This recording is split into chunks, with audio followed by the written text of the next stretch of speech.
कौन-सी ऐसी लड़की है जो ये नहीं चाहेगी कि वो अपने हस्बैंड की फ़ेवरेट बन के रहे? अल्हम्दुलिल्लाह मैं अपने हस्बैंड की फ़ेवरेट हूँ, ये वो कहते हैं और ये बात सुन के बड़ी खुश महसूस होती है। अल्हम्दुलिल्लाह, अल्हम्दुलिल्लाह नज़र ना लगे। लेकिन मैं आप लोगों के साथ अपनी बात शेयर करूँगी। यूट्यूब पे बहुत सारी आप लोगों को वीडियोज़ मिल जाएँगी, मैं उनके बारे में किस चीज़ पे बात नहीं करूँगी, लेकिन मैं खुद अपनी ज़ाती ज़िंदगी के बारे में आप लोगों को बताऊँगी कि मैंने किन चीज़ों को फ़ॉलो किया है कि मेरे हस्बैंड की मैं पसंदीदा औरत हूँ और आप लोग भी बन सकते हैं। इसमें कोई ऐसी मुश्किल चीज़ें नहीं होती, लेकिन कुछ ऐसी चीज़ें होती हैं कि शायद हमारी माएँ हमें उस तरह से ट्रेन नहीं करती या हमारी बहनें हमें ट्रेन नहीं करती या हमें ओवरऑल हमारी उस तरह से ट्रेनिंग नहीं होती कि हमें पता हो कि हम लोग ये चीज़ें करेंगे तो हम अपने हस्बैंड की फ़ेवरेट बनेंगे। और यकीन करें इसमें कोई ऐसी रॉकेट साइंस नहीं होती, आप किसी के भी आसानी से फ़ेवरेट बन सकते हैं। अगर तो आपकी शादी हो गई है तो आप लोग लाज़मी ये चीज़ें फ़ॉलो कीजिएगा, अगर आपकी शादी होने वाली है तो आप लोग आने वाली ज़िंदगी में भी इसको फ़ॉलो कर सकती हैं। अस्सलाम वालेकुम जी, आज के व्लॉग में आप सबको खुशामदीद। बकरा ईद आप सब लोगों को बहुत मुबारक हो जो कि गुज़र चुकी है। अल्हम्दुलिल्लाह गर्मी में बहुत अच्छी गुज़र गई है, अल्लाह का शुक्र है हर हाल में। और मैं सफ़र पे गई हुई थी, मुल्तान गई हुई थी क्योंकि मेरे इन-लॉज़ मुल्तान में हैं और वहाँ से मैं वापस आई हूँ। बहुत गर्मी थी वहाँ पे, लेकिन अल्हम्दुलिल्लाह टाइम बहुत अच्छा गुज़र गया है, अल्लाह का शुक्र है। और बाकी ये कि आज के व्लॉग की तरफ वापस आते हैं। मैं साथ-साथ कुकिंग कर रही हूँ, आप लोगों ने कुकिंग भी एन्जॉय करनी है और साथ में मेरी जो जितनी भी टिप्स आप लोग को मैं देती हूँ, मैं आप लोगों से यही रिक्वेस्ट करती हूँ कि आप लोग उसको लिख लिया करें, क्योंकि हम बीइंग ए ह्यूमन बीइंग हमें याद नहीं रहता कि कौन सी चीज़ें हम लोगों को मेमोराइज़ कुछ मेमोरी में रह भी जाती हैं, लेकिन अक्सर स्किप हो जाती हैं। लेकिन जब आपकी अपने एक जर्नल होगा, आपकी अपनी एक पर्सनल डायरी होगी ना, तो आप लोग कभी भी up and down mood off आपका फ़ील होगा ना, तो आप लोग उसे ओपन करें और देखें कि आपको किस चीज़ की कहाँ पे ज़रूरत पड़ती है। तो चलें सबसे पहले पॉइंट की तरफ चलते हैं और मैं आपको बताती हूँ कि ऐसी कौन-सी चीज़ है जिसको आप लोग यकीन करें फ़ॉलो करेंगी तो आप लोग को रिज़ल्ट्स भी मिलेंगे।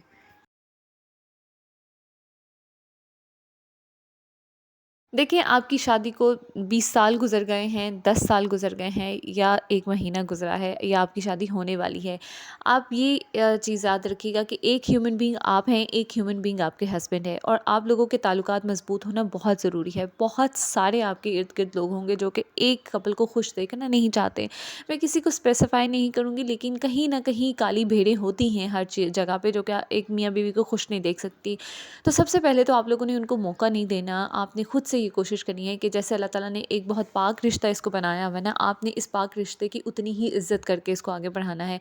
छोटी-मोटी लड़ाइयाँ, झगड़े छोटी-मोटी नहीं, बड़ी भी हो जाती हैं, कोई बात नहीं, मियाँ-बीवी का रिश्ता ही ऐसा है। ये एक लिबास के तौर पे कुरान पाक में लफ़्ज़ इस्तेमाल किया गया है, एक-दूसरे को ढाँपने का मतलब होता है, लिबास का मतलब होता है जिस्म को ढाँप लेना। इसी तरह आप लोगों ने भी एक-दूसरे की गलतियों को ढाँप लेना है। बहुत ज़्यादा ज़्यादतियों की तरफ की मैं बात नहीं कर रही, वो तो बहुत एक्सेप्शनल केस हो जाते हैं, लेकिन मैं आम छोटी-मोटी चीज़ों के बारे में बात कर रही हूँ, जहाँ पर आप एक-दूसरे को ढाँप सकते हैं, ज़रूर ढाँपिए।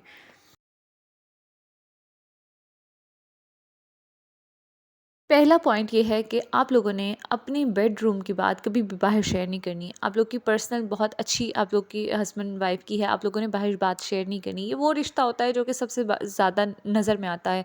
हालाँकि सबसे ज़्यादा हलाल रिश्ता है यही है और सबसे ज़्यादा नज़र में आने वाला और सबसे ज़्यादा लोगों को दुखने वाला रिश्ता भी यही होता है। तो आप लोगों से मैं ये रिक्वेस्ट करूँगी, अगर आप हस्बैंड हैं सुन रहे हैं, अगर आप वाइफ़ हैं सुन रही हैं, तो आप लोगों ने कभी भी अपनी कमरे की बात ना बाहर नहीं बतानी। आपका जैसा भी रिलेशन चल रहा है, आप लोगों ने कोशिश करनी है कि अपने अंदर सॉर्ट आउट करें। समटाइम्स ये होता है कि नई-नई शादी होती है तो लड़कियाँ इस तरह करती हैं कि अपनी सहेलियों को बता देती हैं, हाँ, हाँ, मुझे तो ये गिफ्ट मिला, मुझे तो ये चीज़ मिली, या अपने रिश्तेदारों में बैठ के अपनी सहेलियों में, कज़िन्स में बैठ के इस तरह की बातें करती हैं, या समटाइम्स अपनी बहनों के साथ भी शेयर करती हैं। तो मैं आपसे ये बात कहूँगी कि आप लोग शेयरिंग की जो आदत है ना, अपनी बातें शेयरिंग की, ये आदत को आपने ख़त्म करके जाना है। आपकी शादी हो चुकी है तो आप अभी से ख़त्म कर दें, कोई बात नहीं, जिनको पता है दैट्स इट। उसके बाद अगली बात ना बताइए। आपकी शादी को 10 साल हुए हैं, 20 हुए हैं, 30 हुए हैं, जो बातें हो गई सो हो गई। आपने अपने शौहर के खिलाफ कोई बात नहीं करनी और आपने अपनी बीवी के खिलाफ भी कोई बात नहीं करनी।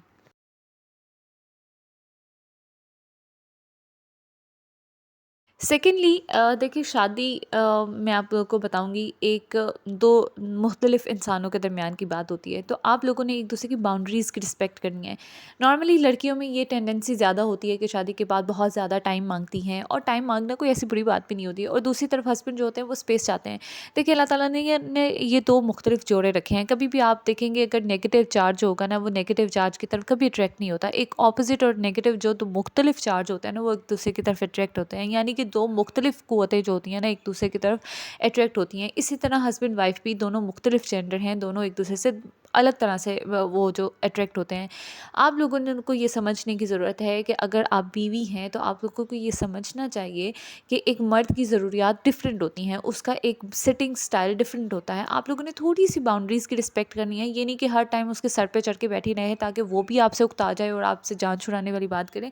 तो कोशिश करें, अगर नई-नई शादी है तो कुछ अर्सा अपने तभी से बाउंड्रीज़ सेट कर लें कि आप लोगों को अपना टाइम चाहिए जिसमें आप अपनी सेल्फ केयर कर सकें, आप लोग की कोई हॉबीज़ हैं उनको फॉलो कर सकें, अपना टाइम खुद स्पेंड कर सकें और हस्बैंड को थोड़ी-सी स्पेस दे दें। ये जो एक स्पेस का वर्ड होता है ना, अक्सर हमारे यहाँ पे गलत कंसीडर किया जाता है कि भाई क्यों स्पेस क्यों दें, मैं उसकी ज़िंदगी का जीवन साथी हूँ। नो, स्पेस एक बीइंग ए इंसान, हर इंसान का हक है। कल को जब आप जाके आप थोड़ी एज में चली जाएँगी तब आपको खुद रियलाइज़ होगा कि हाँ, स्पेस ज़रूरी होती है। तो बजाय ये कि कल को जाके आपको रियलाइज़ हो कि हाँ, अभी इस टाइम में मुझे स्पेस चाहिए और आपका हस्बैंड आपसे टाइम माँगे, तो इससे बेहतर है कि आप दोनों एक अच्छी बाउंड्रीज़ की रिस्पेक्ट करें। उनकी बाउंड्रीज़ उनके कामों में उनको इंटरप्ट ना करें और अपने कामों में ये इतनी-सी बाउंड्री रखें कि कोई आपको डिस्टर्ब ना करे।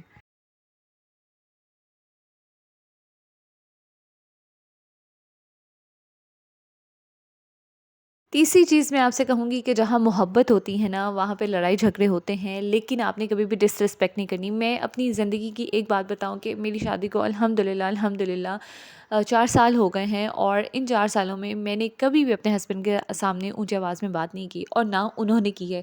क्यों? ना मैंने उनको आदत डाली है कि हमारा हमारा बहुत झगड़ा होता है। मैं आपको बताऊँ कि हम झगड़ते हैं, हम अक्सर बात पे लड़ाई हो जाती है, मैं नाराज़ हो जाती हूँ, वो नाराज़ हो जाते हैं, उनको वो माइंड कर जाते हैं, कोई बात नहीं, ये चलता है, ये बहुत नॉर्मल चीज़ है। और जहाँ पे मोहब्बत होती है ये चीज़ होती है, जहाँ पे फूल होते हैं वहाँ पे कांटे भी होते हैं।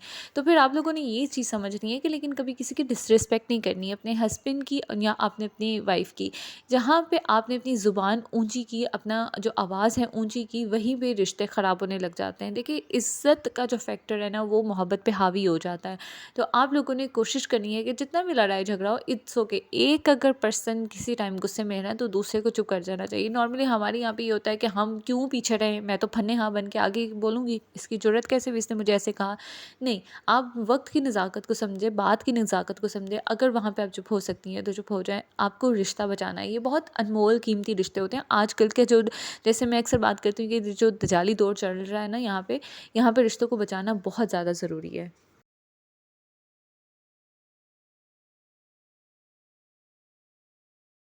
फोर्थ पॉइंट ये है कि आप कोशिश करें कि आपके हस्बैंड आपकी ज़िम्मेदारी हैं, जैसे वो आपकी ज़रूरियात को पूरा करते हैं, बीइंग ए हस्बैंड वो आपकी ज़रूरियात को, हर ख्वाहिश को पूरा करते हैं और देखेंगे सबसे ज़्यादा नाशुक्री ज़्यादातर औरतें ही होती हैं। तो अगर वो आपकी ज़रूरतें पूरा करते हैं तो आप भी कोशिश करें कि उनकी छोटी छोटी ज़रूरतों का ख्याल रखा करें। एक मर्द को अगर बहुत पीसफुल घर मिलेगा ना, तो वो भाग के घर की तरफ वापस आएगा, उसे कहीं और जाने की ज़रूरत ही नहीं है।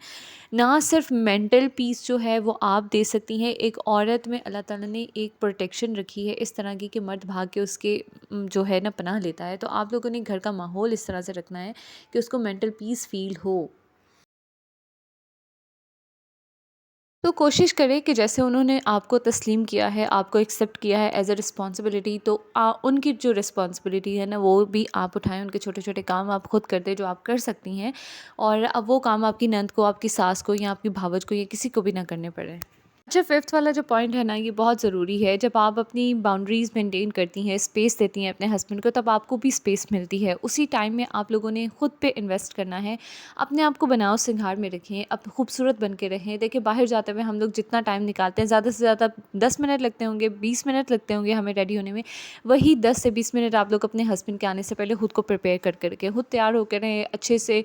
मुझे पता है थक जाती हैं लड़कियाँ, एक फ़ेज़ आता है, जैसे बच्चे छोटे होते हैं, अगर आपको हेल्प नहीं है अवेलेबल, मेरे पास बिल्कुल हेल्प नहीं होती थी, लेकिन फिर भी मेरी कोशिश होती थी कि थोड़ा बहुत अपने आप को जो है मेंटेन करके रखो, और कुछ मेरी आदत भी ऐसी है कि हल्का-फुल्का अपने आप को मेंटेन करके रखती हूँ। अच्छा, मेरी तो स्टिल ये आदत है, मैं खुद को मेंटेन रखती हूँ, चाहे जितना भी घर में काम हो, लेकिन अपने हस्बैंड के आने से पहले खुद को थोड़ा-सा मेंटेन करती हूँ, बाल बनाती हूँ, साफ़-सुथरे कपड़े पहनती हूँ, शावर लेती हूँ, उसके बाद हल्की सी लिपस्टिक मुझे लगाने की आदत है और मैं लगाती हूँ। इसीलिए आप लोगों ने इन चीज़ों को फ़ॉलो करना है और आप लोग यकीन जानेंगे आपको किसी चीज़ के एफ़र्ट की ज़रूरत नहीं पड़ेगी और ये सारी जो पीस है ना आपके घर में वैसे ही आ जाएगा। और भी बहुत सारे पॉइंट्स हैं, लेकिन आज का व्लॉग जो है वो थोड़ा-सा लंबा हो गया था और मैंने इसको पहले ही एडिट कर लिया था, जिसकी वज़ह से ये थोड़ा-सा छोटा हो गया है और मैं बाकी के जो पॉइंट्स हैं वो आप लोग के साथ शेयर नहीं कर पाई।